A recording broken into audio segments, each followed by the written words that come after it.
Nanda Nanda, Yadu Nanda Nanda Gopal. Yadu means the Yadu clan. So shall we try that one? Okay. So I'll do a line, then you will repeat the line, no? Mm-hmm. Your turn.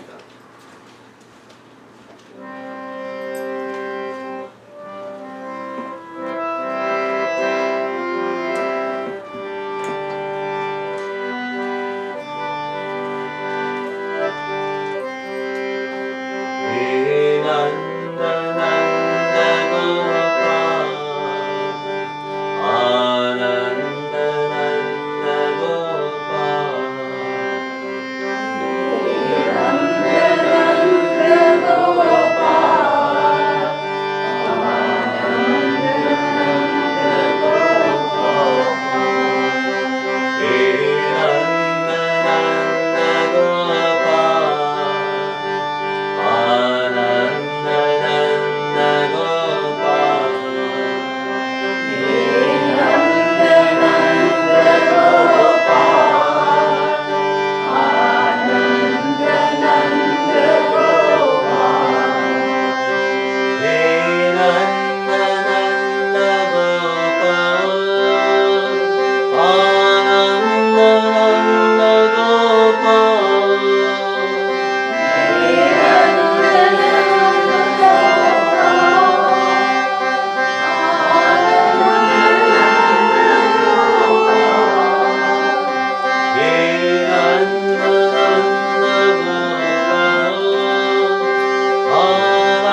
wonderful to be here on this Saturday morning, and we have a kind of a workshop or a retreat on the goal and the way. I'm calling it Waking Up, the Goal and the Way.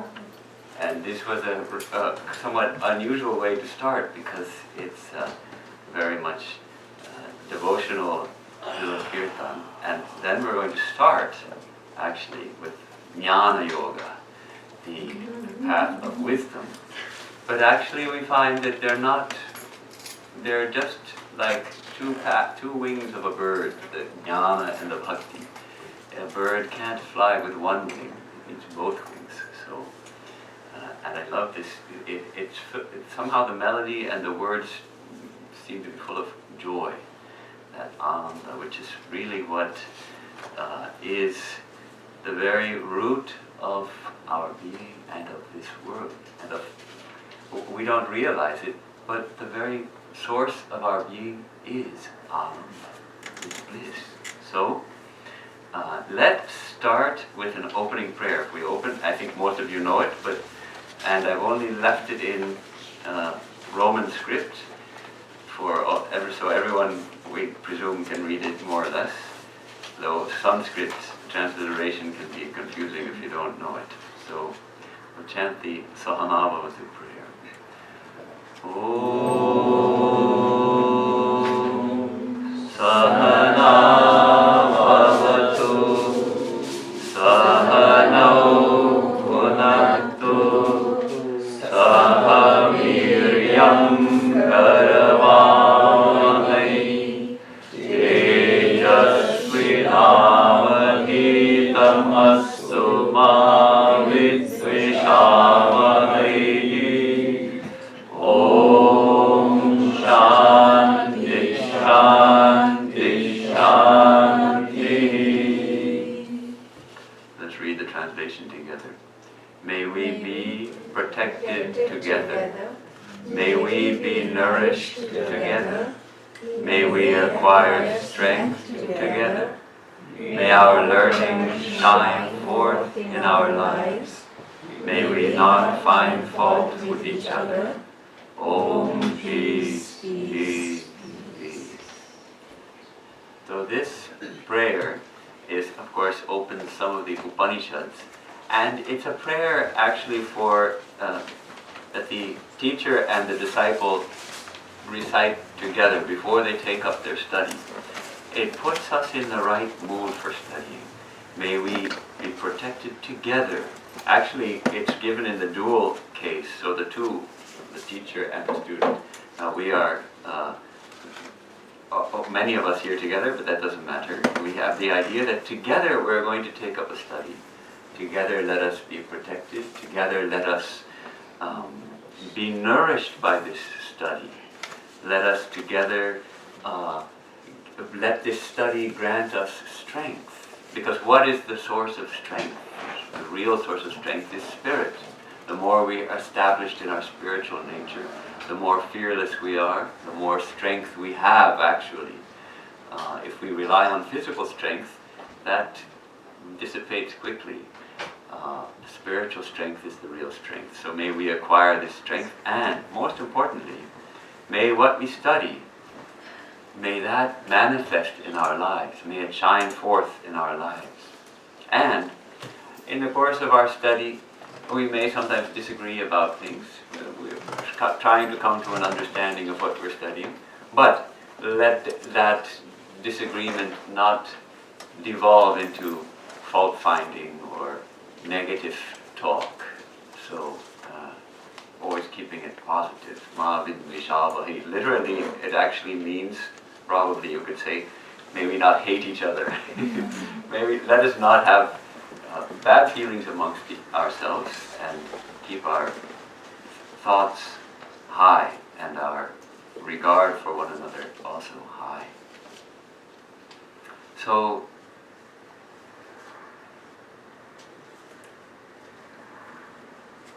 let's take up as a nice introduction this next verse which I have printed here, which is a verse from the Bhagavad Gita. Sri Krishna is explaining to Arjuna the qualities of the illumined soul, the one who is established in truth, established in Brahman, the Sthita Prajna, who is established in wisdom, we can say. And this is one of those verses at the end of the second chapter. As most of you, I'm sure, recall, Arjuna had asked Sri Krishna, "Oh, what is such you're talking about an illumined soul. What is such a person like?" And then he gives these answers, and this is the 69th verse of the chapter.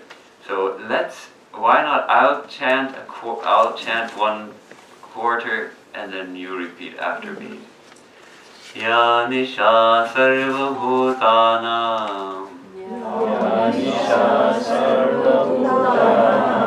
Tasyam Jagarti Sanyami, Yasyam Jagrati Bhutani, Sa Nisha Pashyato Munehi.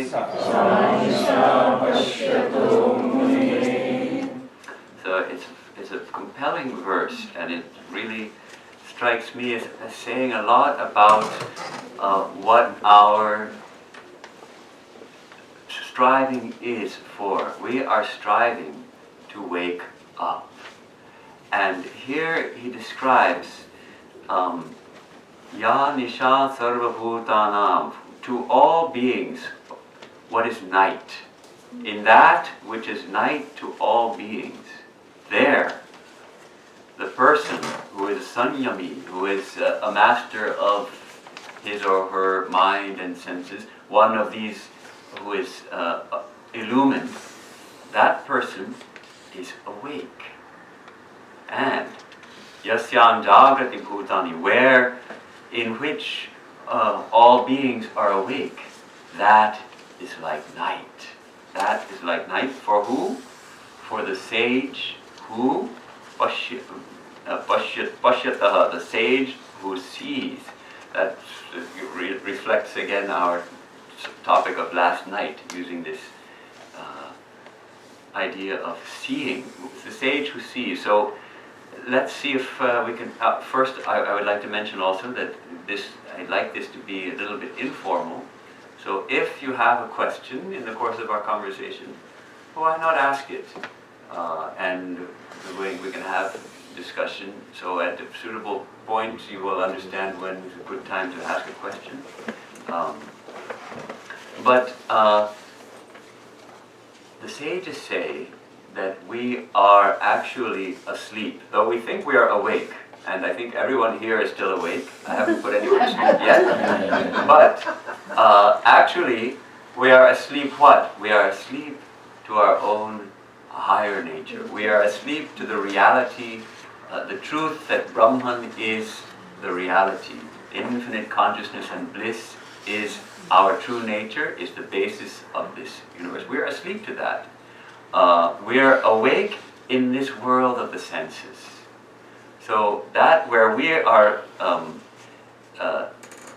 asleep in that infinite reality, we are asleep to that. That is the waking. The illumined person is awake. This is the first part of the verse. That one who is awake to reality. We are, most of us, asleep to that, or at least we may have a sense, at least we realize that we're not awake to it. Most people don't even have that. For most people, that is like night. The God, spiritual truth, it's like night. It's like it doesn't even exist. It doesn't even come on the radar. It doesn't even occur to people that there's something more than what we experience with these different organs of sense, and which we manipulate with our organs of action. There's nothing more.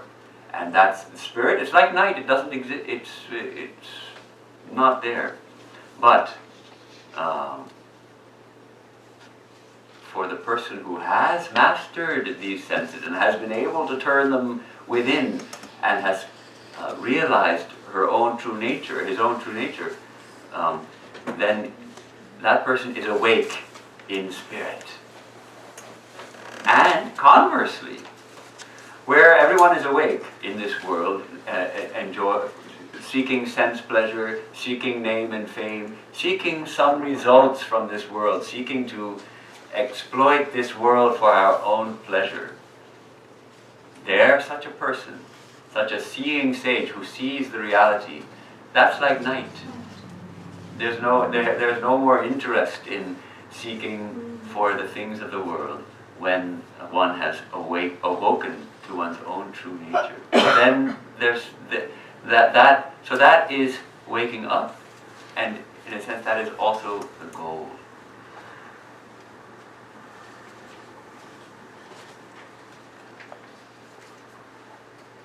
That's the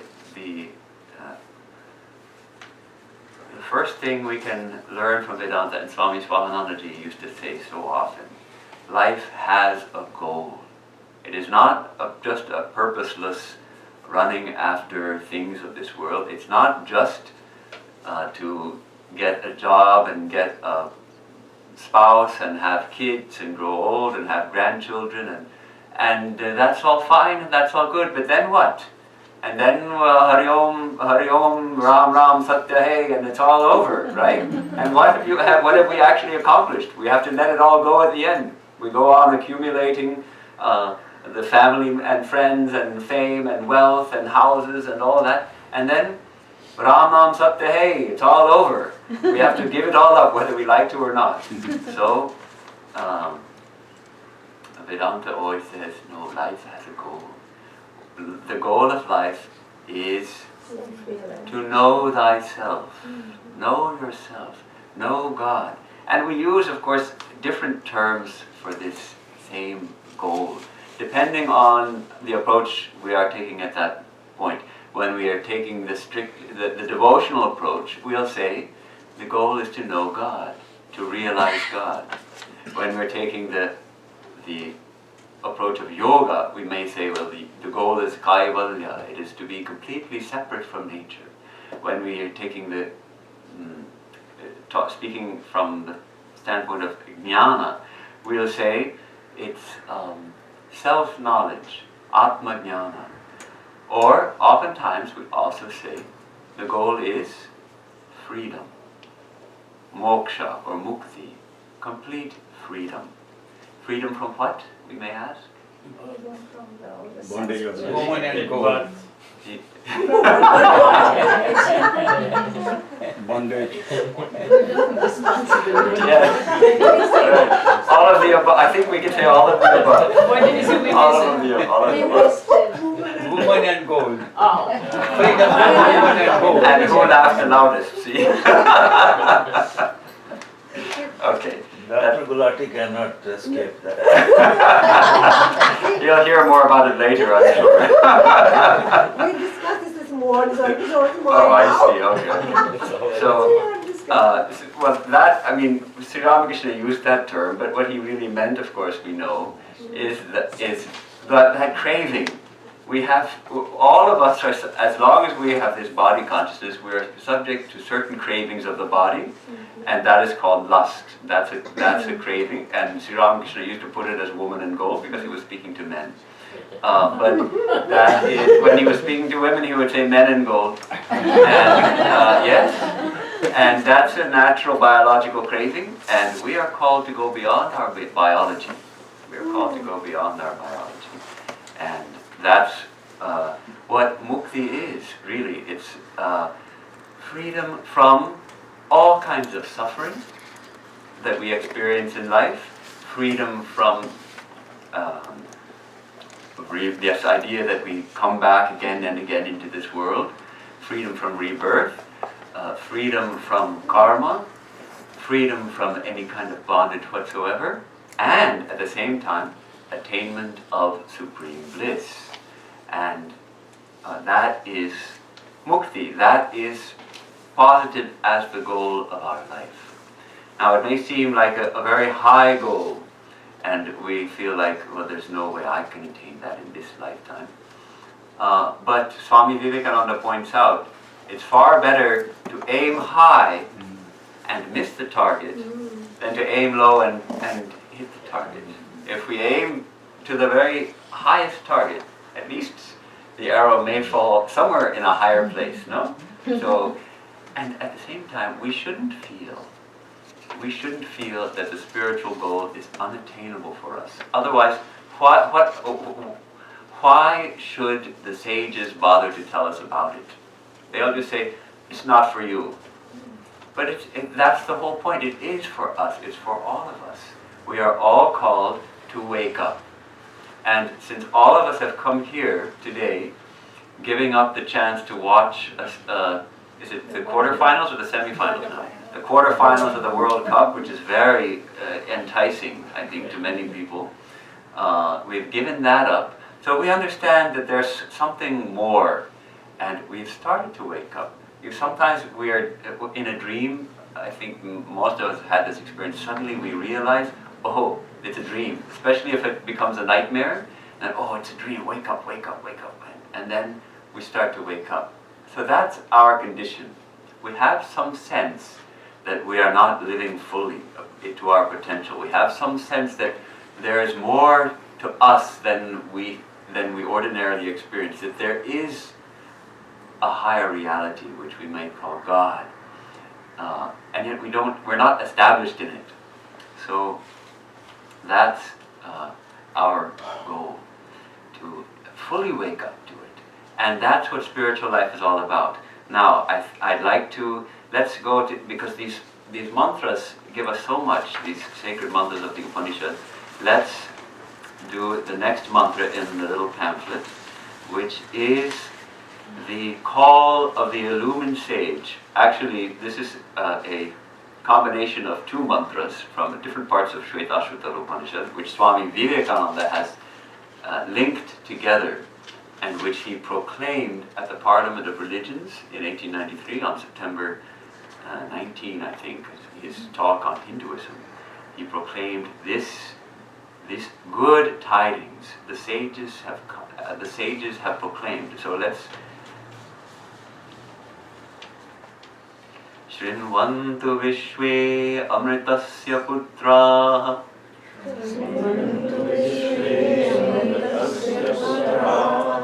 Aye Dhamani Divyani Tastuhu Vedahametam Purusham Mahantam Aditya Varnam Tamasah Parasta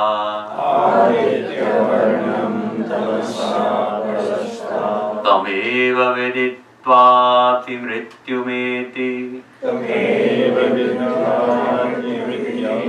Nanyah Pantha Vidyate Anaya.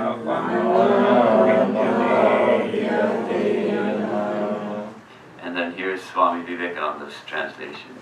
Hear, ye children of immortal bliss, even ye that reside in higher spheres. I have found the Ancient One who shines like the sun, beyond all darkness, all delusion. Knowing Him alone, you shall be saved from death over again. There is no other way. So, how wonderful that our ancestors, the ancient people of India, they undertook a search to find out, well, who I am. Who am I really? And they discovered this. They discovered that we are all Amritasya Putraha, children of, in Swami Vivekananda's head, children of immortal bliss. Children of immortal bliss. That is our true nature. And he's telling everybody, listen, I have found, you all are children of immortal bliss. I have found that Ancient One. That Ancient One means, they're already ancient people, and even then they're talking about the Ancient One. The one who is really beyond time. The one who is so ancient that is before time began, we can say. And after time comes to an end, that reality still shines. And it shines like the sun. Aditya Varnam Tamasah Parasta, beyond all darkness. The darkness, not physical darkness, but the darkness of ignorance. The darkness of the ignorance of our true nature. And knowing him here, knowing that reality alone, we cross over death. Death, which is the big wall that faces us at the end of our life, we cross over because we discover our true nature. And this beautiful verse, the way Swami Vivekananda proclaimed it at the Parliament of Religions, full of power, because he himself is also such a sage. And of course, at that time in this country, the doctrine of sin was very much prominent, and Christianity was practically the only religion going. Now it's become much more diverse, but and the prominent, one of the emphases was on sinners, and he would say, sinners, it is a sin to call a man so. It is a standing libel on human nature. Ye are children of immortal bliss. So that's the reassurance. It's on the one hand, it's reassuring. On the other hand, these verses, if we are open to their message, they will spur us on to seek more deeply and more intensely. These verses are not meant just to chant and be done with it. Actually, these verses, the mantras of the Upanishads, have a power in them. They are the words of the illumined sages, which are given for our benefit, for us also to awaken. So when we can take this, and in a quiet moment, we take a verse like this, and we can even commit it to memory. Shrinvantu Vishwe Amritasya Putraha. Really, we can reflect on this, that we are being called Amritasya Putraha. We are being called the sons and daughters of infinite bliss. And Vedahametam Purusham Mahantam. I know, I have realized, I have found that Purusham, that soul, that infinite soul of that ancient one who shines like the sun. And if he has found it, then I too can find it. That is my goal, to find it. And knowing that reality alone, we cross over death. So the path of Jnana Yoga is actually just like this. We first hear the truth told by one of the sages we find in the Upanishads, and then we reflect on it, and we try to dispel our doubts concerning it. We may have some doubts. Well, did he really? Maybe he was just dreaming. We think over all the sages and all the teachings that reinforce this truth, that there is that reality, that I am a child of immortal bliss. And gradually we develop a certain amount of conviction, deep conviction, that yes, I am infinite spirit in my true nature, that there is a God. And then, this is the second step of Jnana Yoga. So, manana. So, Shravana, Manana, and then Nididhyasana. Then we meditate. Then we have to try to manifest that, try to experience it directly. Really, the goal is to experience directly, not just to have faith in it. That's a good step. And Swami Swahanandaji used to say that a strong conviction is a type of realization also, to have a strong conviction, which is unshakable. But we can go even beyond that. So the word Upanishad itself, there are some different ways they parse the meaning. The meaning is parsed, but one of the common ways is that Sat means to sit, and Upa means sit close by, and Ni means a little below.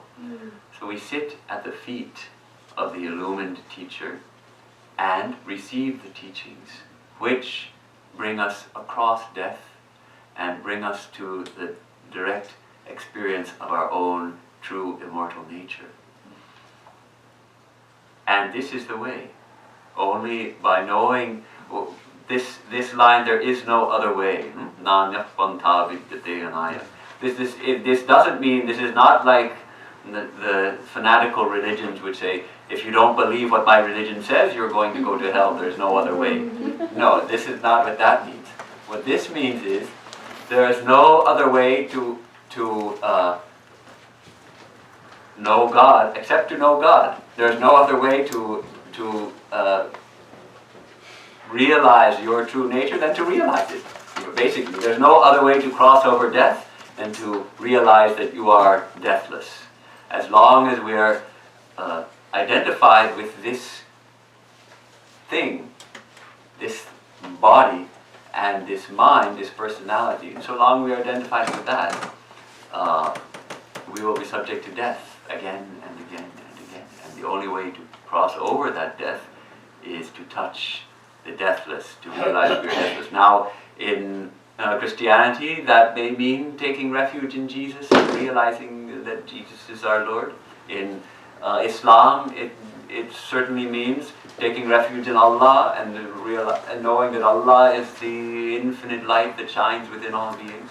And in Buddhism, it is realizing that the Buddha nature is shining within all beings, that all beings have that eternally awakened Buddha nature, whether they realize it or not. And in Hinduism, we have so many different ways to express this truth. But truth is one. Ekam sat vipra buddha vadanti. Truth, that which is one. There are so many different ways to speak about it.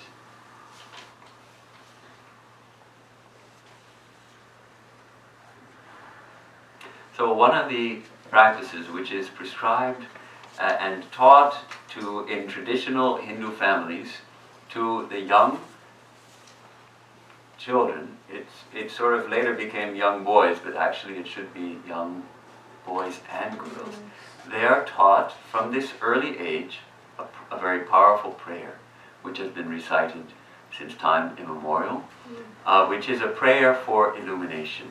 And really, what reminds me of it is this line actually in the Shvetashvatara Upanishad, Aditya Varnam Tamasah Parastad, shining like the sun beyond all darkness. And the Gayatri Mantra also expresses the same idea of shining light, that reality which is at the very root of who we are is shining. Shining both as a metaphor for being beyond all ignorance, but also literally. For instance, Sri Ramakrishna, when he had the first darshan of Mother Kali, he experienced her as an ocean of light. And he would say, when the heart awakens, the spiritual seeker sees light, not with the physical eyes, but with the mystic eyes, has the experience of light. So it's an important way that we conceive of the divine is as light. Light is that which reveals. In this world, everything we see through light. The light strikes the objects and it comes to our eyes. But there is another light by which we perceive this light. That's called the eye of the eye. And what is that light? That light is consciousness. Without the light of consciousness, which reveals everything, in which everything shines, we wouldn't see anything. There would be no light without the consciousness to be aware of it. So that's why the Upanishad calls it the eye of the eye, that consciousness. That is the true light that is shining. So the Gayatri Mantra, does everyone familiar with Gayatri Mantra? Yes. Anyone not know the Gayatri Mantra? Okay, good. Someone is ready to admit. I also didn't know it, but I learned it. And it's a wonderful prayer. I thought it would be nice to just have a quick look at it, and then we could chant it together, so that we don't just listen all the time and get sleepy. It starts Om Bhur Bhuva Swaha. So this is called the literally translated. They say Bhu is the Bhuloka, the earth. Swaha is the sky. Bhuva is the in between, and Swaha is the sky, or the heaven, you could say. Though when we were taught the Gayatri, we said not to think so literally of it, that these are the holy mystic syllables. But it's also the idea that everything, all this that we experience, everything we can conceive of on the earth or in the heavens, in the universe, this is all a manifestation of the divine. It's all projected or manifested by the divine. Just one thing. Yeah. When we say Om Bhur Bhuva Swaha, see, Bhur Bhuva Swaha is kind of explaining Om. Okay. What is Om? Om is all. Om is all. So there's the Om Bhur Bhuva Swaha. Okay, thank you. That's a That's what nice I- interpretation. I like it. I haven't heard it before, but I like it. Arya Samaji people, Arya Samaji, they have a different kind of. Yes. Well, because this mantra has been chanted by so many millions of people, so there are many different ways to approach it, and this is a wonderful addition to our understanding. Tat Savitur Varenyam. Savitur, it really means the divine, but literally we can say the sun. The sun as a perfect symbol of the divine, because why? Light. It's self-luminous. It's shining self. You don't need to add another light to see the sun. No, it's shining of itself. It is of the very nature of light, and it's the brightest light that we have experienced is the sun. Tat Savitur Varenyam. Varenyam. I understand this to mean adorable, that which is beloved, that adorable shining being. And what about that adorable shining? Dhimahi, I meditate on the bhargaha, on the effulgence, on that shining. I meditate on that shining of that devasya, of that deva, and deva also means shining being. So this mantra is full of light. Tat savitur varenyam bhargo devasya dhimahi. I meditate on the radiant effulgence, that infinite shining light, which is the very soul of this universe and dwells in my innermost being. Dhiyo yo naha prachodayat. Prachodayat is variously translated as direct or inspire or illumine. And illumine what? Dhiyaha. What is that? We were talking about this a little yesterday. This really is our faculty of spiritual intuition, our faculty of spiritual perception, our heart, or dhi, the purest part of our inner organ, through which we see the divine. So it's a prayer for illumination. When we chant it, understanding the meaning and feeling the shining being, and then praying for that illumination. It's a wonderful prayer, and most often it's sandwiched between two ohms. No, most often we chant om afterwards also.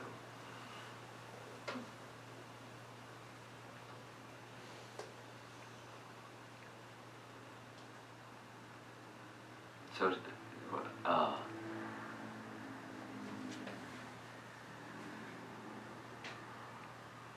there's also many different sort of melodies or rhythms to which to chant it. So we should try to, and some of us may be regularly chanting it already, and you may have a different one from the one that than I will chant, so we'll have to somehow manage, but we'll try to chant it together. I think I can ring the bell once between our repetitions to see how that goes. Shall we chant it once in parts so that we kind of get the same melody? Okay, I'll chant one little portion and then you repeat after me.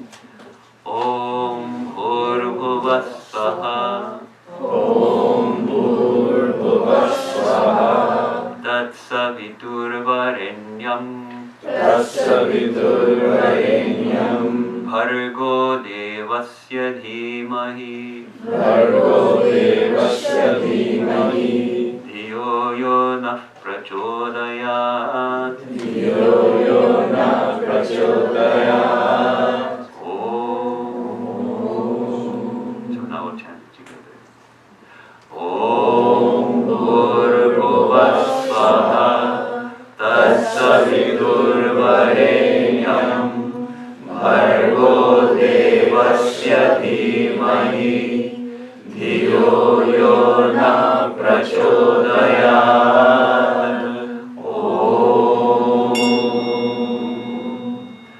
Om Bhurvuvasvaha Tatsaviturvarenyam Bhargo Devasya Dhimahi Dhiyo Yo Nah Prachodayat. Om Bhurvuvasvaha Tatsaviturvarenyam Bhargo Devasya Dhimahi Dhiyo Yo Nah Prachodayat.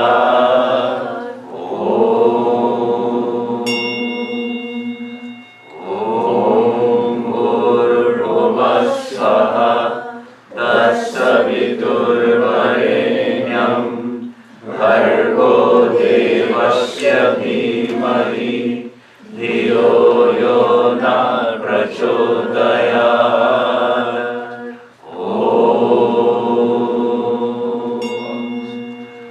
Om Bhurvuvasvaha Tatsaviturvarenyam Bhargo Devasya Dhimahi Dhiyo Yo Nah Prachodayat.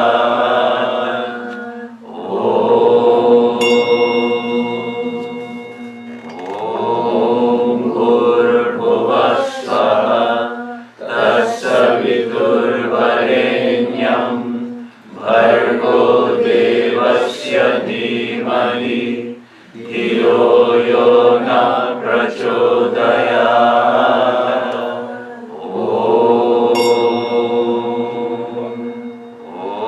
Om Bhurvuvasvaha Tatsaviturvarenyam Bhargo Devasya Dhimahi Dhiyo Yo Nah Prachodayat.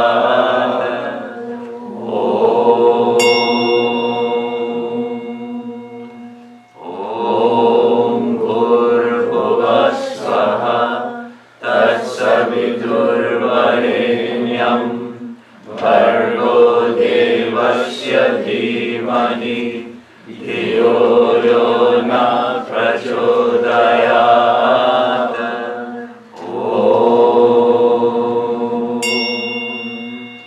Om Bhurvuvasvaha Tatsaviturvarenyam Bhargo Devasya Dhimahi Dhiyo Yo Nah Prachodayat.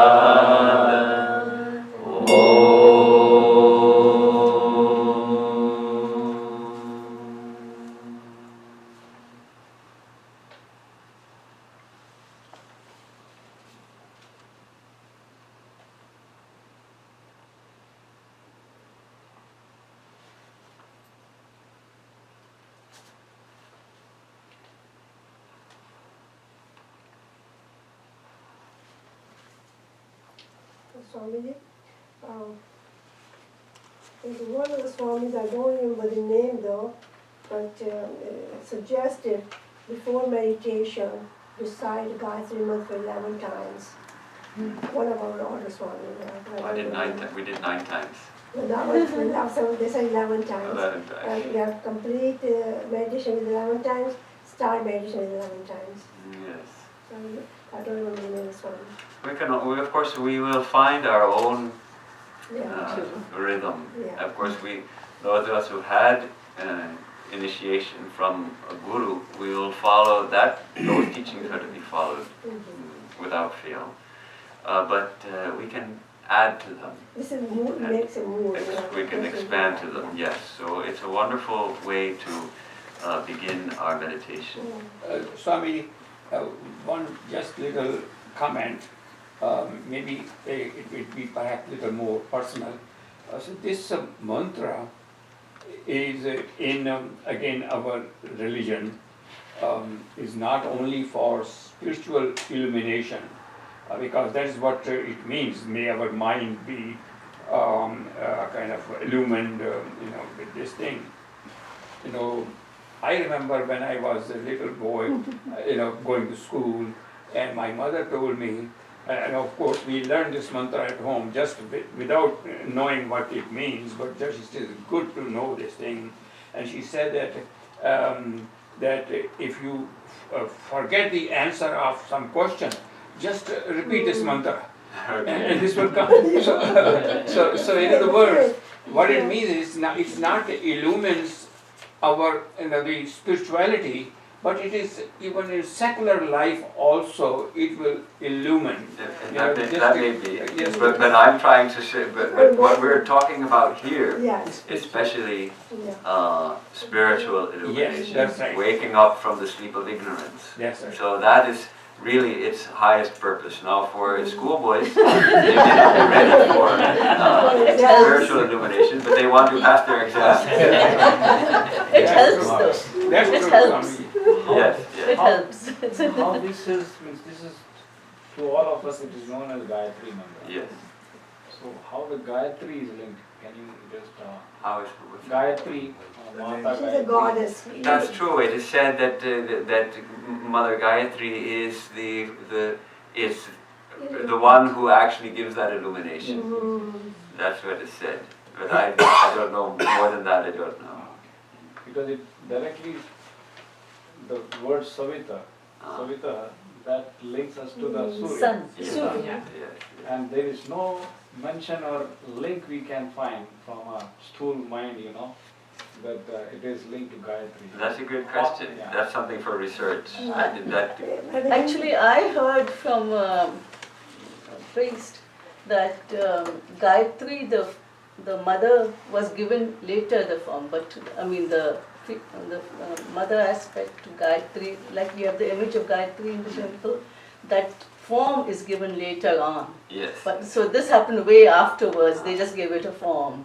That, So this is yes, that the different forms like that we're so familiar with now, those are all Later on, relatively they late came later developments on. in the history of Hinduism. Now I wonder if someone can put on some water so that we can have a cup of tea in 10 minutes or so. That one should be filled and boiled, and maybe on the stove also that pot should be filled and put on boiling so we can have enough hot water for tea. What is the exact meaning of Dhiyo Yona Prachodayat? Prachodayat. That means it's variously translated as to inspire or to illumine or to direct.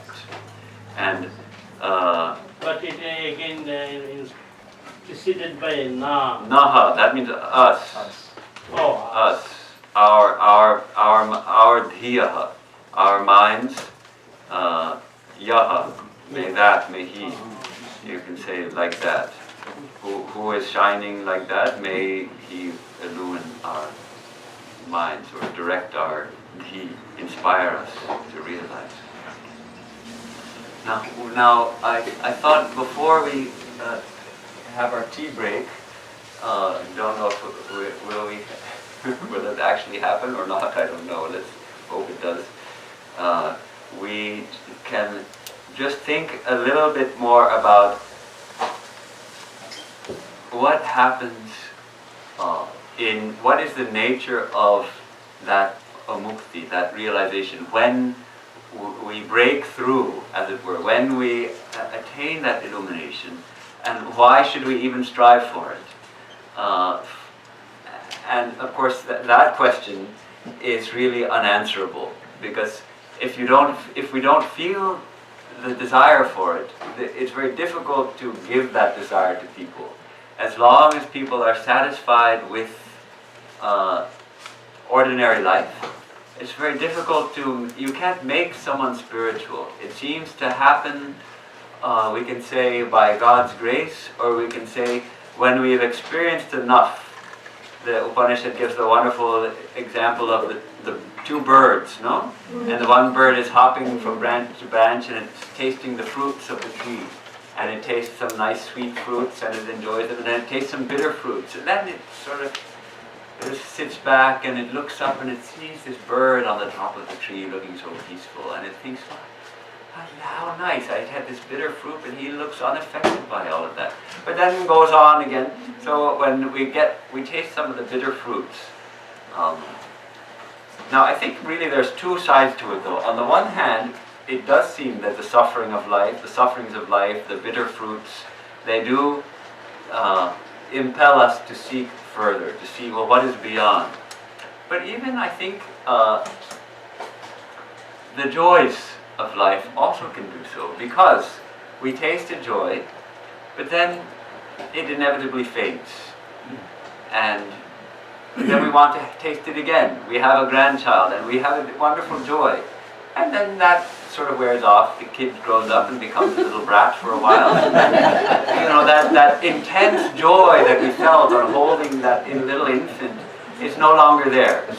So we want another one. Aren't you? Is it about time to have another grandchild? So number 2 comes, and again we have the joy. But maybe not quite as intense as the first one. Not quite as intense. So that leads us to ask, well, is there what is really the source of that joy? And for seekers of knowledge, it's really the same way. Because we are all seeking knowledge. Also, we're constantly. I was just reading a little article, a chapter of a book in which the author rightly points out that everywhere we see people looking at, absorbing knowledge from nowadays mostly from their phones, but it used to be the newspapers, reading books, hearing radio, seeking knowledge, studying their books. The scientist is seeking for knowledge.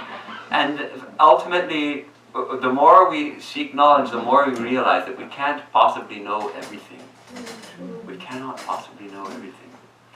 And so for some people, the quest, it comes more in that way of seeking knowledge. For most people, we're seeking happiness, I think. Most people, we are seeking happiness, we're seeking joy, and for them, the path of devotion, for most of us, path of devotion, we're most suited. And yet, some are seeking knowledge. And for those of us seeking knowledge, then we want to seek that knowledge, that thing knowing which nothing else remains to be known. That knowing which everything else can be known and is known. And that's really seeking the same infinite principle of infinite consciousness. So, what happens when we taste that experience, when we have that direct experience, which is not mediated, not interpreted by these functions of our senses, but it's direct experience? Well, let's look at this next mantra, which is one of my favorite mantras from the Mudrak Upanishad. This is kind of my sharing with you of some of my favorite mantras. What happens? Thrilling verse. We'll chant the half of it, piece by piece.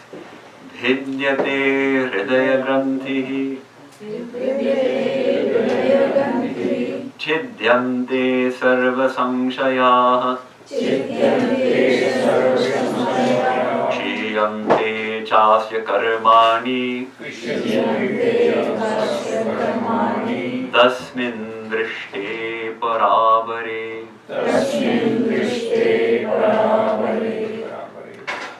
Bhidyate hridaya grantihi. It's as if there are knots in our heart.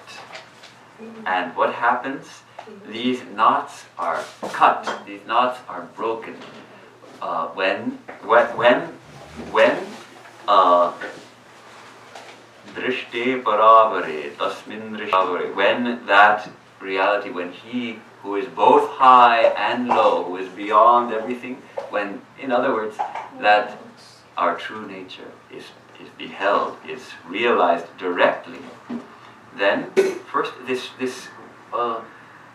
very appealing image of, and because at least I often feel like there are knots in the heart. Why can't I meditate deeply? Well, because there are these knots here, which I'm tied to various things in this world, and so I'm unable to focus my mind fully on the divine, because these knots that are tied here, and I find myself compelled to repeat certain bad habits again and again, though I don't want to, but still I do those same things. I get angry again, or I say something unkind again. I don't want to do those things, but again I do it. Knots in the heart. And these knots are cut when that experience comes. What happens? Sarva samshayaha chidyante. All the doubts, all those niggling doubts, is it really true? They all say, is it really true? Completely destroyed. When we go to Benares, we no longer have any doubt that the place exists. Before going, we may have some doubt, is it really there? Once we go there, all doubts are removed. Sri Ramakrishna would say, doubts do not fully go until we realize. So when we realize, these doubts are fully dispelled. Chidyante sarva samshayaha kshiyante chasya karma.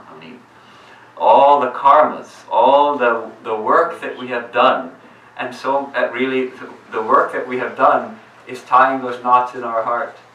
But every work that we do with attachment, expecting some results from it, that's tying another knot in our heart. Those are rendered fruitless now. All those knots are broken. We are no longer going to experience this fruits of our karma. This kind of verse is meant to encourage us, I think, to strive for realization. The more we can feel the hunger to realize, the more quickly our progress will be. And when we reflect on this kind of verse, which again, let us remember, this is a verse of the Upanishads, which is meant to inspire us, to guide us to realization.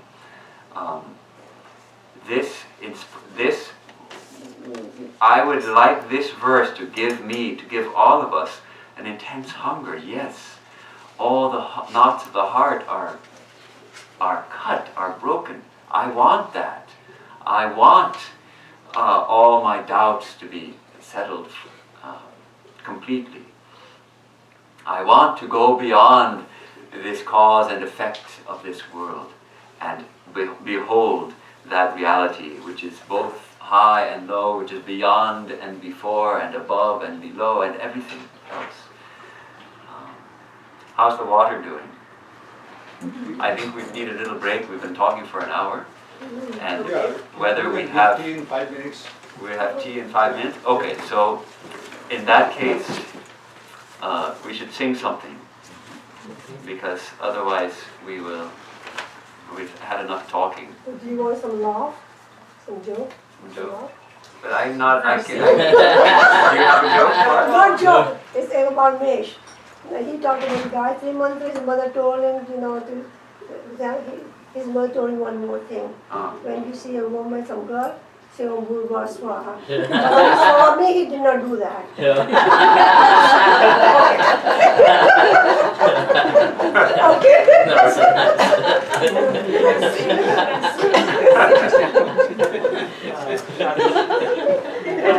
Tasmin Drishti Paravare. What is Paravare?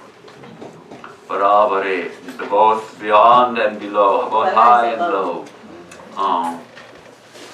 Yeah, you know, we're describing the Brahman is beyond the mind and speech. So how can we discuss it? How can we talk about it? So the Upanishads often speak in kind of paradoxes to indicate that reality, in kind of paradoxes. I wonder if we should attempt this first song. This first song is a kind of a song which combines Nyana and Bhakti, because it's an intense prayer to the Lord to remind us of our true nature. And it's to be sung together. I'll try to play it on the harmonium. Actually, I've learned this playing the guitar. So harmonium is a little rough, but without the harmonium it's a little bit, I think it will be all right. We practiced it a little this morning. This song, by the by, was written by a devotee in San Diego, a devotee of Sai Baba, and then taken up by Swami Nirvanananda Saraswati, who is a traveling minstrel who sings. He's an independent Swami. He travels all over the world and sings and raises money for a refuge for the lepers and their children in Orissa, in which he is called Shantipuri.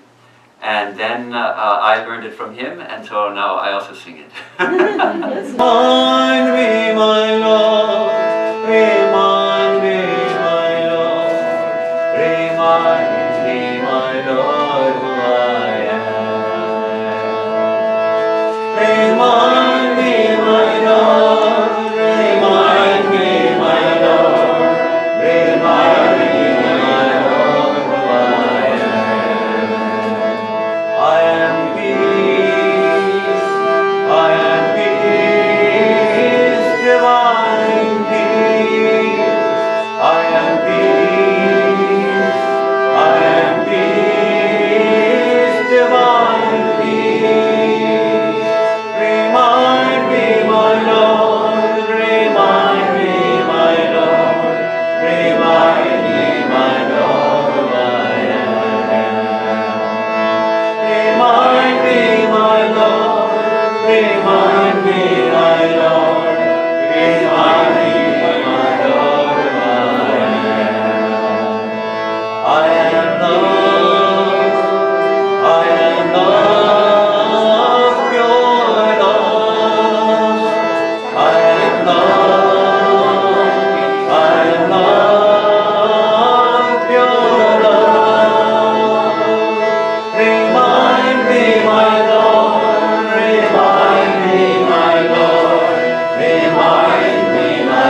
Swarupa, Prema Swarupa, Ananda Swarupa,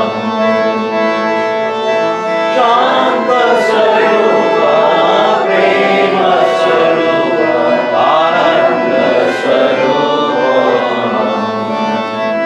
Shanti Om, Shanti Om, Shanti Om, Shanti Om, Shanti Om, Shanti Om. Remind me, my Lord, remind me, my Lord, remind me, my Lord, I am. Remind me, my Lord, remind me, my Lord, remind me, my Lord, I am peace, I am love, eternal joy. I am peace, I am love, endless joy. Remind me, my Lord, remind me, my Lord, remind me, my Lord, I am. Remind me, my Lord, remind me, my Lord, remind me, my Lord, who I am. I am peace, I am love, endless joy. I am peace, I am love, endless joy. Remind me, my Lord, remind me, my Lord, remind me, my Lord, who I am. Remind me, my Lord, remind me, my Lord, remind me, my Lord, who I am, who I am, who I am, who I am, who I am, who I am, who I am, who I am, who I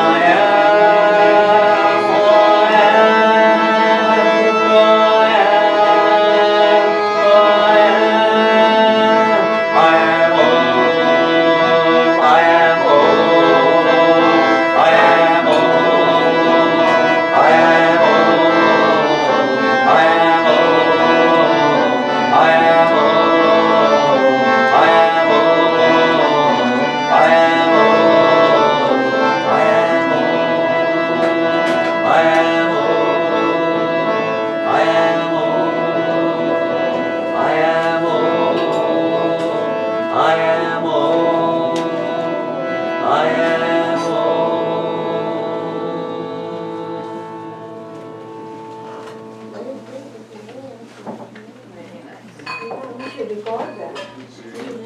Beautiful, beautiful.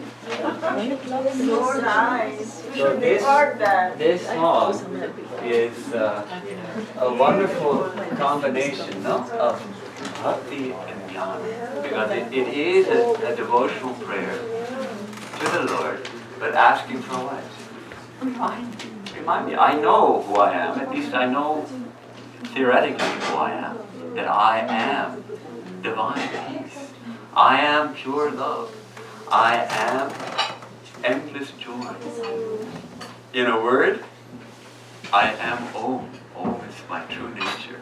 Remind me, Lord, remind me of my true nature. I'm reminding myself by singing the song, and yet I'm asking my beloved Lord to really remind me, to awaken that experience in my heart, so that I know it directly, not just from thinking about it and believing it, but actually seeing it, actually knowing it. You wrote it?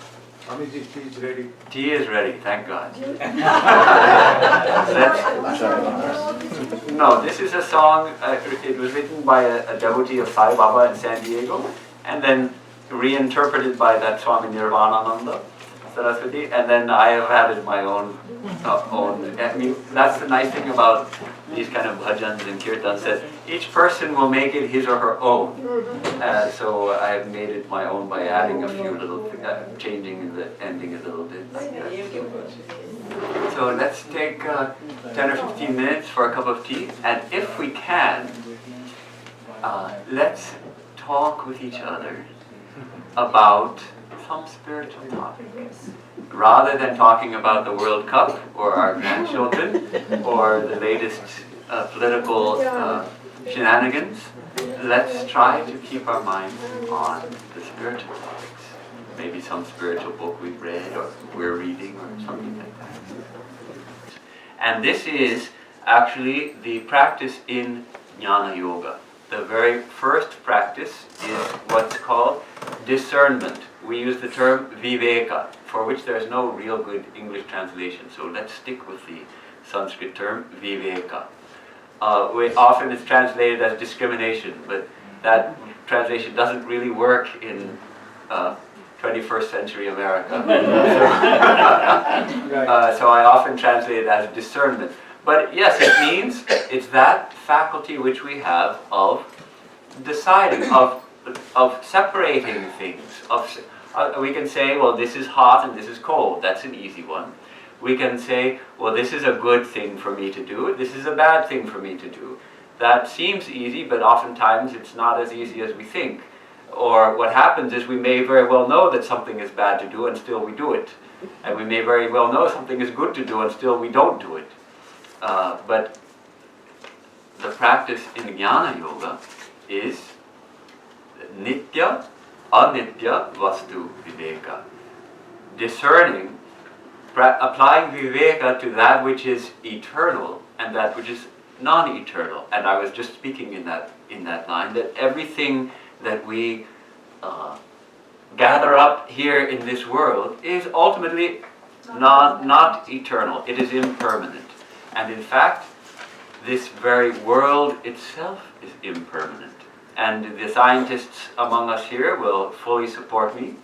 They know, along with the astrophysicists, that the sun is a hydrogen fusion engine. It's mostly composed of hydrogen, and it's at such great pressure and temperature, the hydrogen is fusing into helium. The two hydrogen atoms join together and fuse into a helium atom, releasing tremendous energy. The nuclear bombs that the military people have developed, it's on a similar principle, but that's going on continuously in the sun. Now, the sun is a very large body, but it is limited. It is not infinite. So there is a limited, though large, amount of hydrogen. When most of the hydrogen has been fused into helium, starting to run out of fuel, and at that time it is said that some other nuclear process starts to take place, whether the I don't know what, I'm not a scientist myself, but at that time they say the sun will become a red giant. And you know where the outer limits of the circumference of that red giant will be? Past the orbit of the Earth. So this precious Earth, which we feel is so important, and of course it is our home right now, and so we like to take care of it, and we ought to take care of it, but put it in perspective, one day it will be a little cinder absorbed into the red giant that the sun has become. Yes. That will be long after we leave this body. maybe we have come again in another body, who knows? Eventually this earth will be uninhabitable by human beings. The scientists will back me up fully. And everyone says, well, that's in some billion years, what's to worry? Yeah, there's nothing to worry, but it's just to recognize that it's impermanent. That which we take to be permanent is impermanent. So what is permanent then? Yes. How to find that, how to touch that permanent. That's the first practice in Jnana Yoga. And what arises naturally when this Viveka becomes strong, when this conviction starts to strengthen in us that oh my gosh, everything is impermanent. What's the permanent? Where's the permanent? That permanent to me, where is it? Let me seek that. When that starts to become strong, then naturally what arises is vairagya, a dispassion, that detachment, sometimes translated as renunciation. A detachment, because we start to realize that all these other things in our lives, actually everything is temporary. What's the permanent? So naturally we begin to let go of things. Things start to be a little less important. So that the traditional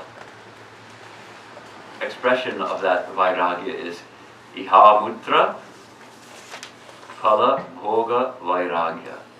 A detachment, not seeking after the fruits of our actions, either here or hereafter, even hereafter.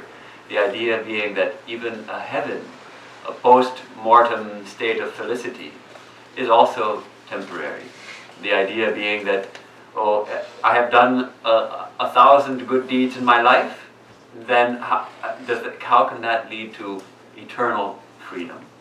It will lead to a nice time in heaven for a certain amount of time, a long time perhaps, but again, anitya, not that unchanging eternal substance. So that's what arises, and these are called actually the qualifications of to practice Jnana Yoga. We develop for the sincere practice of Jnana Yoga, the deep practice of Jnana Yoga. These are the prerequisites. First, to apply this viveka, and then naturally this vairagya arises. But we also can cultivate it, this dispassion. I just recently saw a nice, I should probably draw it, a nice flow chart. You know the flow charts, no? If this, that. A nice flow chart, which is sort of like vairagya, but it's a humorous thing. I guess it's being passed around the internet. And then, so the first bubble is, do I have any problems in life? Do I have any problem in my life? And then there's an arrow that says no. And it goes to, then why worry? If I have no problems, then why worry? Okay, then there's another arrow that goes, yes, I have problems in my life. No one has no problem, so yes, I have a problem. So then it goes to, can I do something about it? And then it goes to, yes. And then if yes I can do it, then it goes to, well then why worry? Because I have a solution for the problem in my life, so then why worry? And then the other one said, can I do something about it? The other says, no, I can't do anything about it. That also goes to, then why worry? If I can't do anything about it, then why worry? Actually, it's humorous, but it encapsulates a real nugget of wisdom. Then why worry, actually? Because if I have a problem and I can do something about it, great, I don't worry, I just handle it. I apply what I can do. And if I can't do anything, why should I worry? Because I can't do anything anyway. So I've seen it in the YouTube, some lecture. You saw it on YouTube. Someone sent it to me as a text message. One of our devotees in Hollywood. on Facebook too. It's probably making the rounds. Very popular. But this is a kind of vairagya light. Actually, the vairagya we're called upon is really to say, I don't want. All that wanting, that craving, which is that fire of craving which is burning within, is to be directed in one direction, and that is towards God. When we can do that, and that's a big subject in itself, but when we can do that, that is when this vairagya arises. And then the jnani is asked to cultivate certain habits of mind, and there are 6 of them, and I think you've heard about them. It's not in. I didn't write it in the book. I have it in this one here because I forget them sometimes. But probably the most important among them it's gaining mastery over our organs.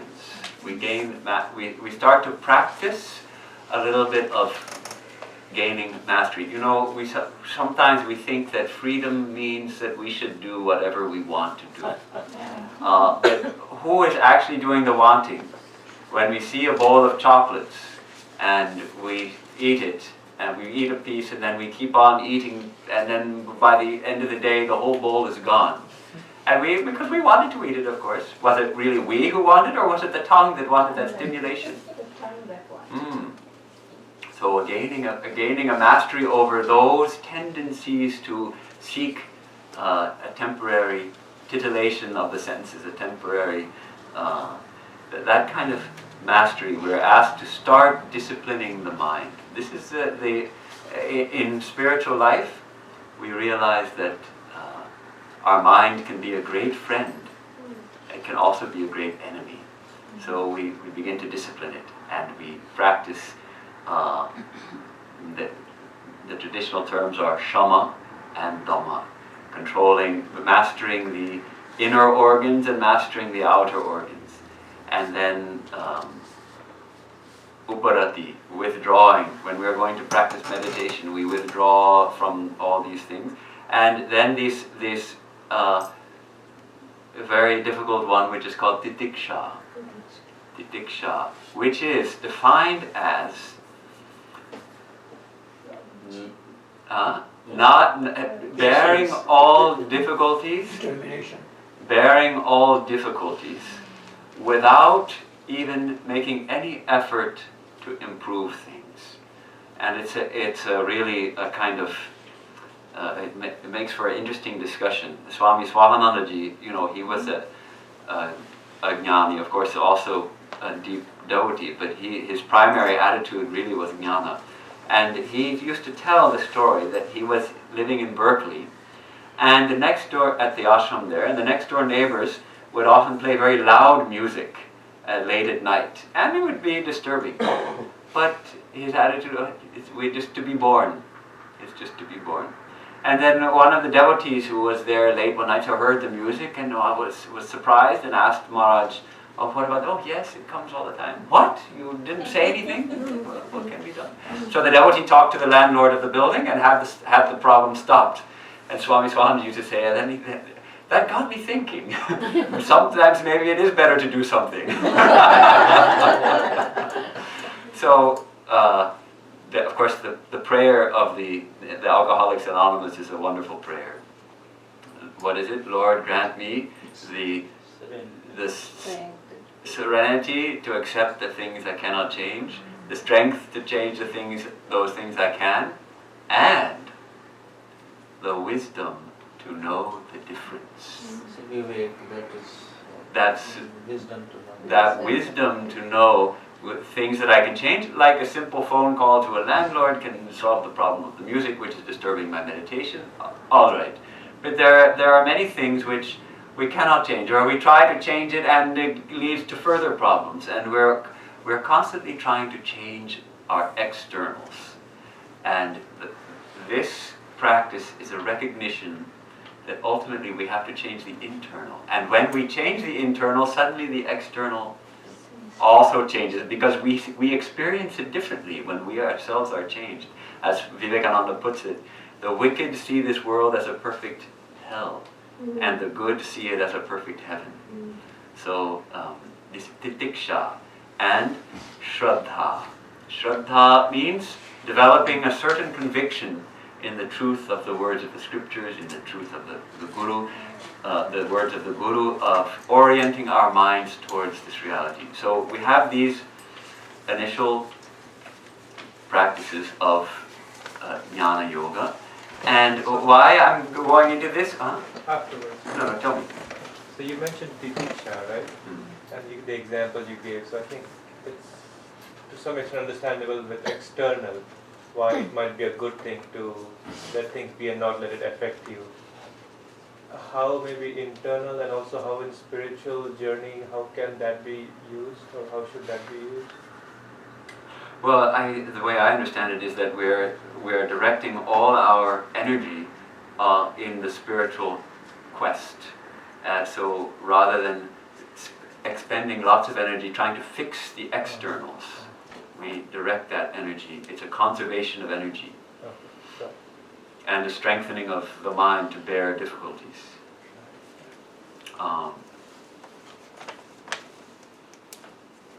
So this Swami, I have last thing. Where are we now? we are now on the way. Now I've gone away from this. I've gone on the pathless path. I'm not following this that closely because I wanted to talk a little bit about Nyana. Yes, Maharaj. And then Please continue.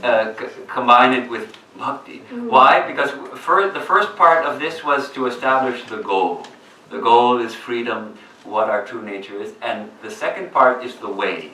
And the way, really, there are two basic approaches in spiritual life. That is Jnana and Bhakti. And really, we, especially in the Ramakrishna tradition, we have been asked to embrace both of these, to at least understand them. Sri Ramakrishna himself would generally teach Jnana, that one should have at least an intellectual understanding of the principle, of the Vedantic principles. And yet, as a practice, he used to emphasize bhakti, cultivating devotion. So I want to deal with both jnana and bhakti, but I think it's great to have an understanding of the basic practices, the basics of jnana yoga, because except for very few people, jnana will actually help our devotion, and help our devotional practice, help us develop the conviction.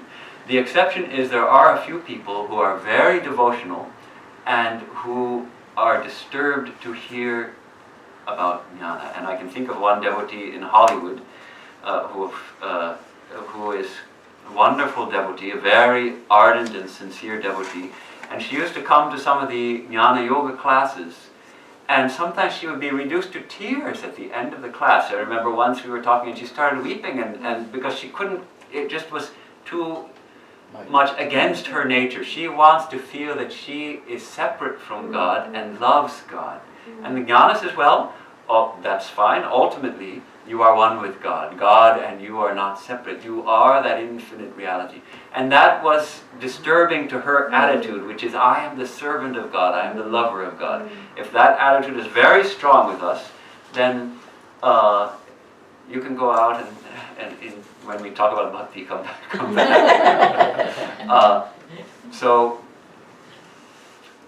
But for most of us, the two wings of the bird, I like this metaphor, that the two wings help the bird to fly. So we're talking a little bit about the practices of jnana yoga, and we've just dealt with the basic prerequisites, this practice of discerning between the eternal and the non-eternal, and the consequent detachment from things, this mental culture of strength, of disciplining and gaining mastery over our mind, developing conviction, practicing titiksha, and finally, longing for liberation, mumukshutva, which I was trying to hint at in this mantra of the Mundaka Upanishad about the heart. What happens when we realize we can long for that? Please. Yeah. In this whole preparation, where is the aspiration part comes in? Because aspiration basically lays the foundation, like Yes. how and which direction I have to go, and how strongly I feel, or I have that feeling inside me to progress. So I just want to know, do you see anything in terms of aspiration here? Because that can stop me, or that can push me further, or keep pushing me further. Aspiration means what we really want. Yes. Yes. So I think that's the engine of our life. Okay. What we really want deep down inside, that guides us in everything we do. So when we're ready to seriously take up spiritual life, we have to fix the spiritual goal. And part of the mind will accept it, and part of the mind will not accept it. And so these practices like this analyzing our experience and finding that everything is impermanent here, and really driving it home to the mind. This strengthens our aspiration, because it strengthens our conviction that there's only one permanent reality in this universe of change. And these preliminary, these we can say prerequisites for taking up Jnana Yoga in earnest.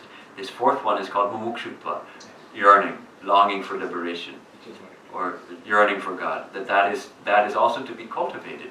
It's like a little flame, and we have to fan that flame and protect it from the worldly wind. And in this world, the worldly wind is blowing so strongly, so we have to protect it. Continually remind us. Then, the way I understand the actual practice of Jnana Yoga, it's a combination of negation and affirmation. On the one hand, we remind ourselves, I am not this body, I am not this my mind, I am not this personality. And well, then what am I? I am consciousness, I am bliss, I am that undying principle, separate from which experiences all this. So I thought we could do a practice of one kind of practice for this.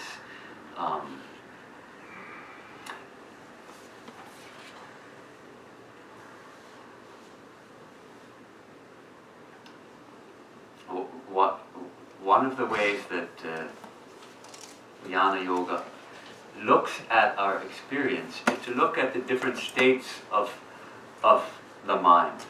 And one of the states is the waking state, when we're awake. And the other is the dream state, when we're sleeping and we have a dream.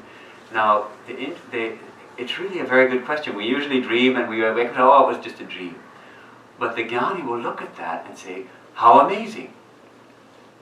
In my dream, I had a completely different experience, but it seemed so real to me at the time. And I was interacting with people, and I had a body even, and I felt things in that body, and I had a mind, and I thought things, and it's different from this mind that I have in the waking state. And my body is also different. And in the dream state, all kinds of strange things were happening, but it didn't surprise me at all. People were walking on the walls, but it seemed perfectly normal. As we know, in our dreams, sometimes we dream very curious, strange things. And yet we don't realize that it's a dream. We accept it. Or we get some anyhow, I think you understand the point. We have very strange experiences in dreams, and yet we don't question them. We accept them as perfectly normal. So our mind is quite different in the dream. And our body is completely different. And when we wake up, it disappears. And we have this body and this mind.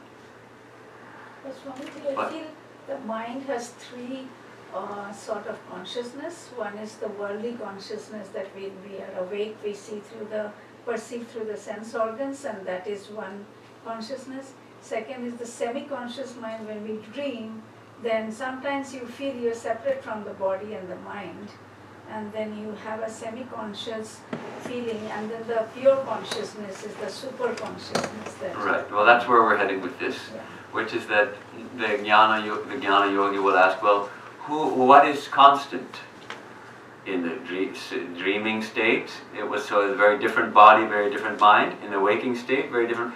But it still feels like it's still me. I had the dream. I am now awake. And also, the Jnani recognizes, sometimes I sleep, I have a deep sleep, and I don't dream at all. And I have a deep sleep, and it's as if I was not there.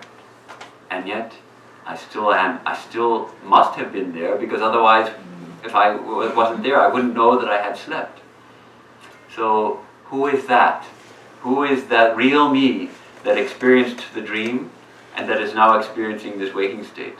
And it can't be the body and it can't be the mind, because they both changed so much. So this kind of analysis they take up in earnest. And I thought we could do it's a kind of interesting experiment. because we can do the same kind of analysis about our own life. And we can go back to our childhood and remember an experience of our childhood when our bodies were very small and our minds were yet quite immature. And but we can still remember those experiences very clearly. And yet the body is completely different, and our minds also completely different.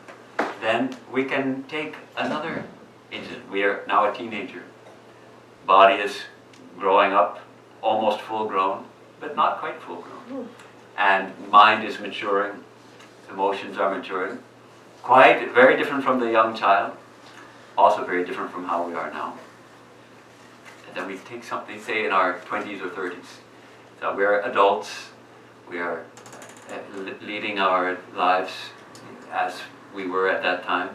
And we have again a very different body and a different mind. Now reflect. The body is entirely different. Mind also is different, emotions are different. The personality really has changed quite a bit. But it's still me. It was me then, and it's me now. Who is that me? And try to find the thread that links these different experiences. The actual specifics are so different, and yet there must be a thread tying them together, because we feel so strongly it was me and it is now me. So I propose we take about 5 minutes and I'll talk us through this a little bit. So let's not get sleepy, but we'll sit up straight and we can close our eyes.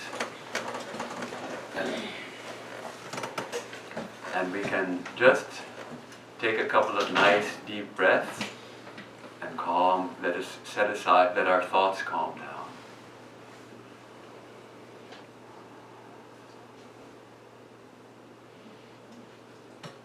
Let us set aside all the thoughts of our life and just sit quietly and feel our breath going in and out, and the mind settling down.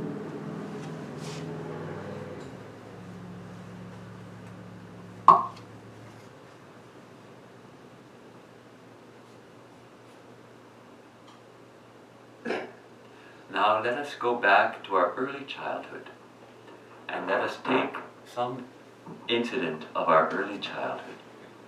It doesn't matter what it is, but it will arise in our minds, one of our earliest memories. Let us feel our body of that time, a very small body. And in this incident, let us recall the sensations. Let us recall the other people, if there are any, who are part of this experience. The emotions that we experience, the things that we see, the things that we hear,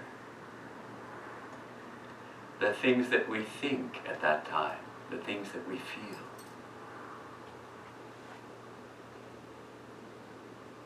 Let us hold that thought, that experience in mind for a moment.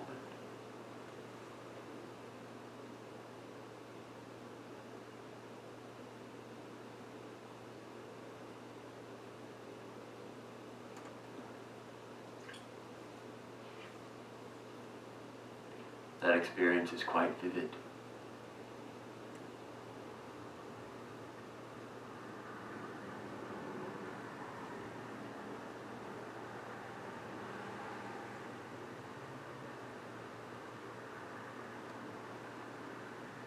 Now let us move forward in time. Perhaps we are now a young adult, or an older child. Maybe we're 10 or 12 years old. And let us pick an incident from that time and remember it.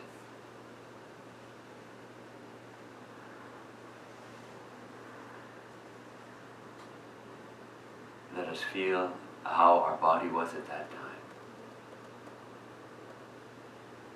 And our mind. Other people who were present in this experience. The thoughts we were thinking and the feelings we were feeling.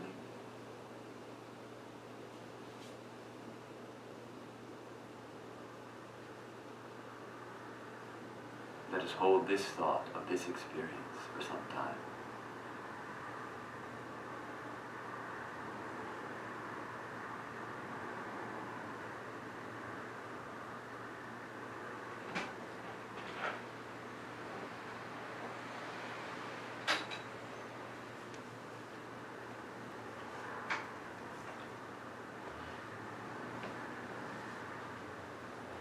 Now let us move to a third experience in our adult life, maybe in our 20s or early 30s.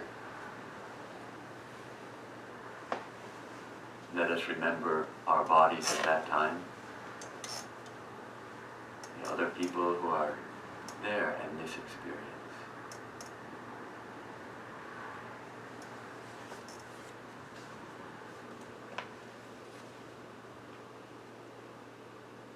What thoughts we were thinking at the time, what feelings we felt at that time.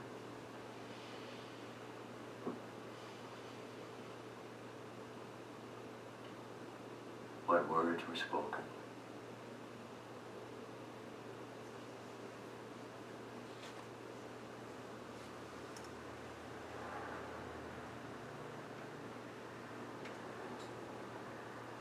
Now let this experience also subside. In each of these experiences, the body was very different. The feelings we felt, the thoughts we were thinking were very different. Our minds were different in each experience. I, who am I? I am the thread that connects these three experiences. I am the witness of these three experiences. I am the witness of these three bodies and the witness of these three minds in these three separate experiences. I am that unchanging witness.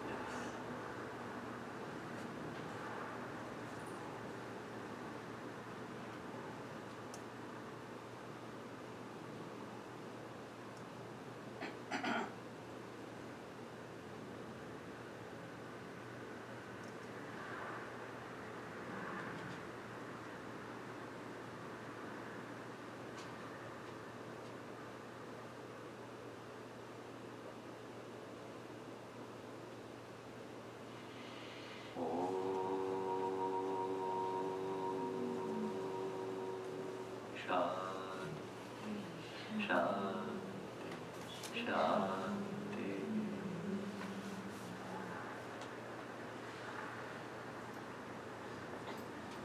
All right, well, this was a kind of experiment, and probably now we can start, if there's any preparations to do for the lunch of heating some food, or someone mentioned it, to give it, we can heat the food, and then any reflections, any thoughts on this this little experiment? It's a kind of experiment in Jnana Yoga that I find very interesting. The one thing that I find interesting is how vividly we can remember an early childhood experience. Could you feel it? Feel our little body and all those things? I believe faith is essential. Some kind of faith, whatever Jnana Yoga, Karma Yoga, whatever we follow, but some kind of faith is absolutely necessary. That's true. We discussed that a little bit in the prerequisites for even taking up these practices. Shraddha will be required. Some faith will be required to even take this up. So that's taken for granted, as it were. And then this kind of practice builds on that faith, to try to experience it directly, to try to feel, well, yes, that was a completely different body and mind in each of these times, and yet I experienced all of them. So who is that I apart from the body? Who is that I apart from the mind? That's the this, and I think this probably takes a lot of practice to really start to grasp it. But I wanted to give a taste of the actual procedure, how we might go about practicing this. Yeah, exactly. I was saying exactly like that. Not only a lot of practice, but constant practice. In other words, I call someone, and the person on the other side says, "Who is there?" And the thing that comes from my mind is, "I am Umesh Gulati." Yeah. I am not. I am the Atman. I am Brahman. Yeah. But I should. I say Umesh Gulati. I should laugh at it. I say, I'm not this. But if I say I am not this, then why are you calling me? And this is what Swami Vivekananda told Miss McLeod. He said, "Look here, incidentally, you are an American and a woman, but really you are a child of God. We are all children of God. And if we are all children of God, then it is very difficult to communicate with others and say something. So, we should be, in other words, we say all those secular things, who I am, what I am doing, where I live, this thing and that thing, but all the time when I say these words, I should think, I should laugh at them. That's a nice attitude, to laugh. And actually that's a wonderful practice. When we say the word I, and we're referring to our body, we should laugh, we can laugh. When we say the word I, and when someone says, "How old are you?" Do we say, "Well, I am 51 years old," or do we say, "Well, the body is 51 years old"? That's right. That we had us do. It had like the opposite effect. Like instead of feeling like I am consciousness, I had the feeling that it's like a stream of consciousness, but even the consciousness is not me. Okay. It's like mother's play. And where are you then? I'm a part of mother. Okay. And she's the one having an experience through this. Her energy is having an experience. Okay.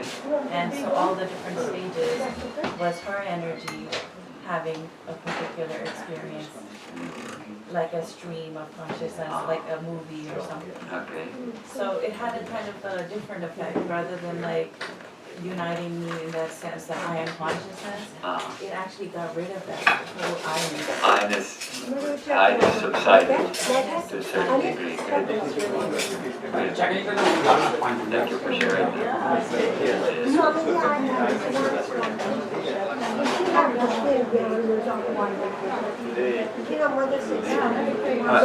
before we do that, I will request the other people who are doing things not to talk. If you're getting up for a bathroom break or anything, some of us are still discussing, so. Hey.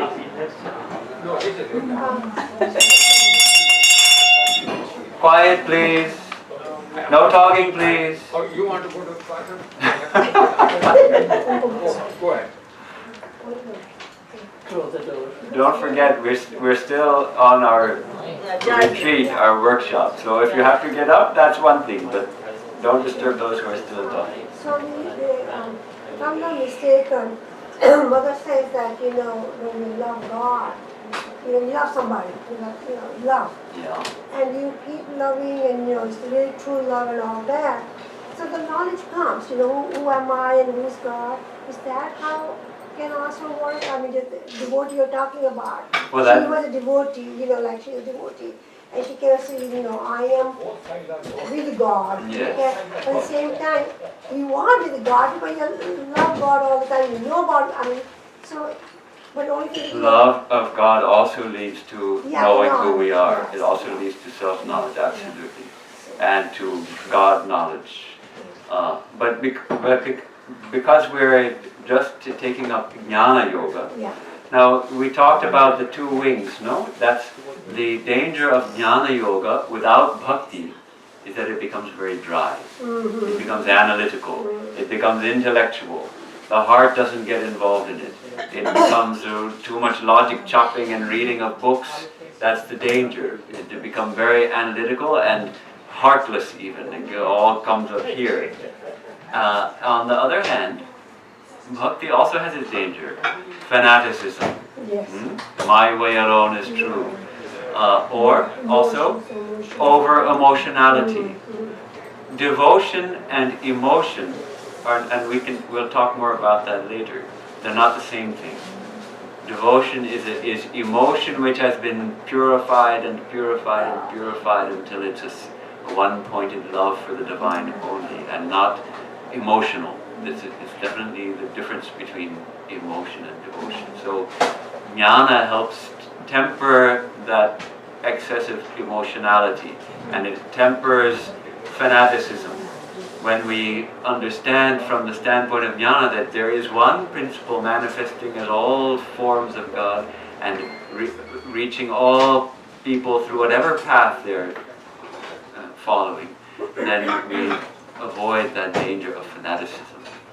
So really they're both very helpful.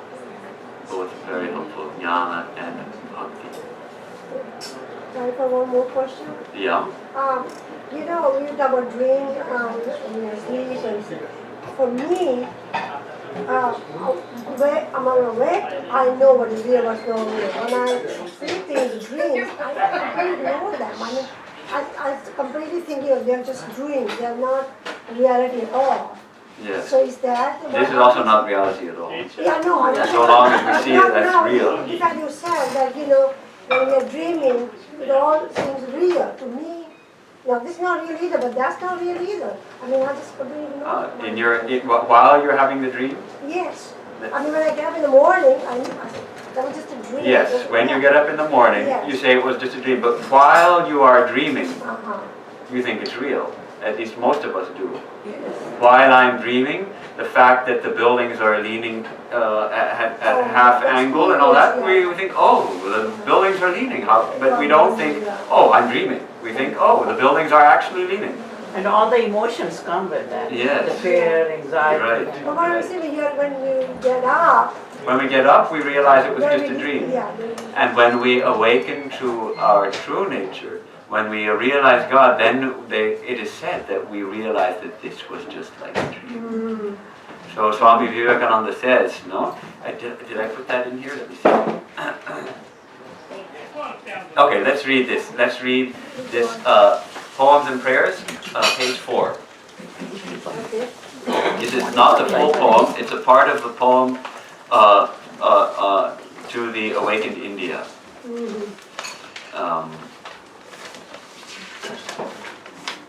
Once more awake, for sleep it was, not death, to bring thee life anew and rest to lotus eyes for visions daring yet.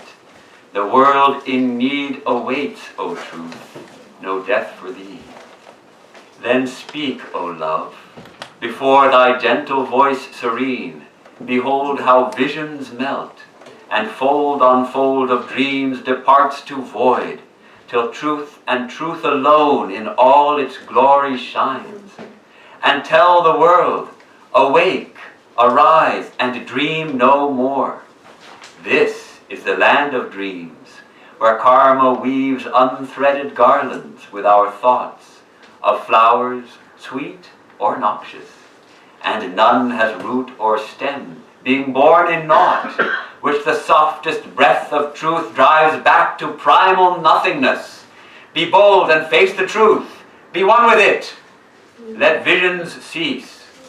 Or, if you cannot, dream but truer dreams, which are eternal love and service free. So this really expresses, I almost feel like I don't have to say anything about it.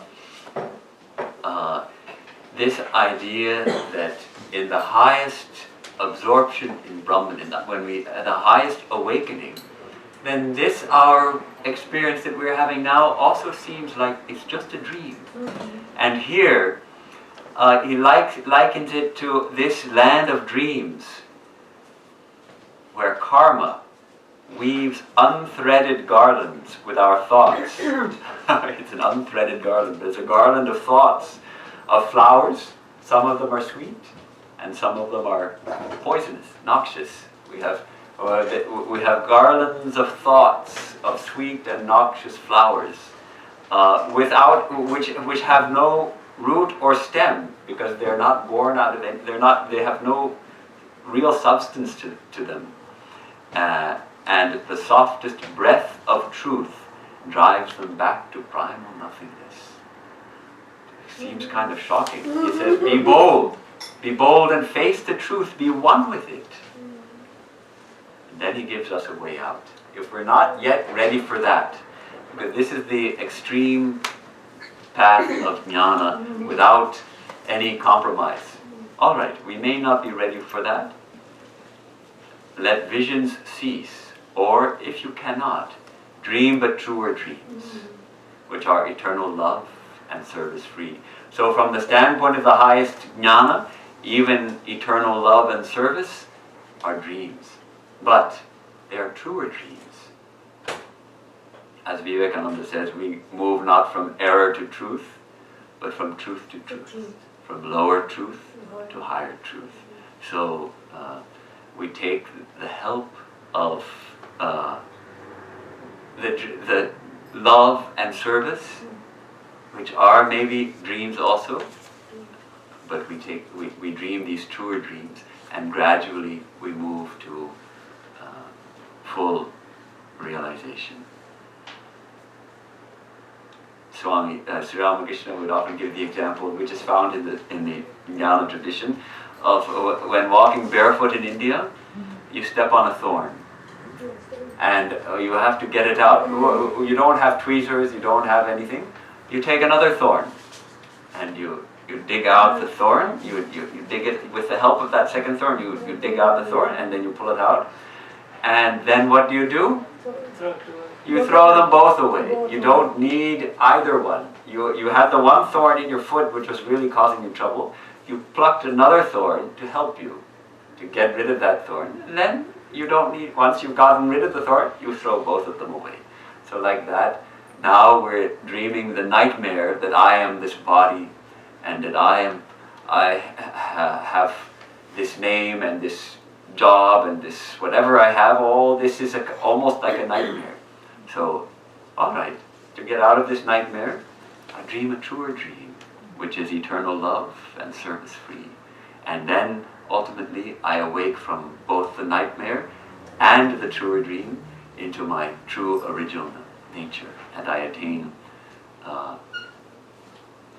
liberation and bliss. Yes, that's the path of jnana in a nutshell. When you were mentioning the two thorns, for some reason, like it just hit me like there could be an analogy for the mind and the heart, which are often at disagreement sometimes. Okay. Like the emotions. Okay. Not the heart, but like the emotions. Emotions. And the emotional bhakti side, and then the jnana side. And you were mentioning they both have like their advantages and disadvantages.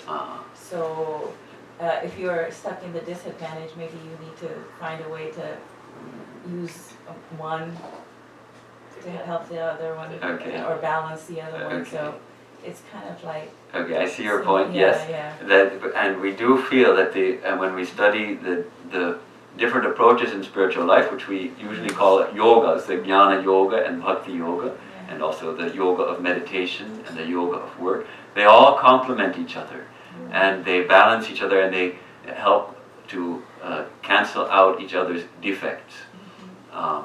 This particular example generally is used to mean that we use Maya to go beyond Maya. That we use Vidya Maya to go beyond, to get out of avidya Maya, the Maya of ignorance. We use the Maya of knowledge. But actually, as Sri Ramakrishna would put it, he would say we have to go beyond both knowledge and ignorance into our true original nature. So is it time for lunch? Can we check and then we might put it here? Those studied it. Okay. Yeah, let me check. We put it here. Yeah, Okay, everything's ready, Swami. Everything's ready. So we can Go over there we can go and to chant our prayer. I think everyone knows the meal chant more or less, Brahmarpanam. Actually, this is, though oftentimes we think of it as a prayer, actually it's not a prayer. It's the chant we chant before the meal, and what does it mean? It's actually reminding us of what we've been talking about in a different way. It says, Brahmarpanam. Brahman is that which is offered. Brahmarpanam. Brahman is the act of offering. Brahman is that which is offered. Brahmahavi, which means literally ghee, because it's giving this image of the sacrificial fire. And Brahmagno, into the fire of Brahman, Brahmanahutam, it is offered. By Brahman. By Brahman it is offered. Brahmana, by Brahman it is offered. And Brahmaiva Dena Gantavyam, that one will find, one will attain, one will realize Brahman when Brahma Karma Samadhina, one sees Brahman in all action. So it's reminding us, actually, the fire that is digesting this food is none other than Brahman. The food itself is none other than Brahman. The one who is eating it is none other than Brahman. Everything is Brahman. It's a reminder of, so it's not actually a prayer, technically. But also, I like to feel that because it has this, uses this image of the yajna, the sacrificial fire, it reminds us also that food comes to us as the result of great sacrifice. The sacrifice of so much that actually it's a recognition of the interrelatedness of all things on this plane. And in that sense it's a prayer, in that it naturally leads, when we reflect in this way that this food has come to us as the result of great sacrifice on the part of the plants and animals and human beings, and it involves the sun and the rain and the earth, all these things are in the food, then naturally what we hope should arise in our hearts is gratitude. Gratitude. So on the one hand it's a reminder of our true nature, the true nature of everything, and on the other hand it's an invocation to recognize the interrelatedness of all things and to feel the corresponding gratitude that can arise in our hearts when we recognize that. So let's eat.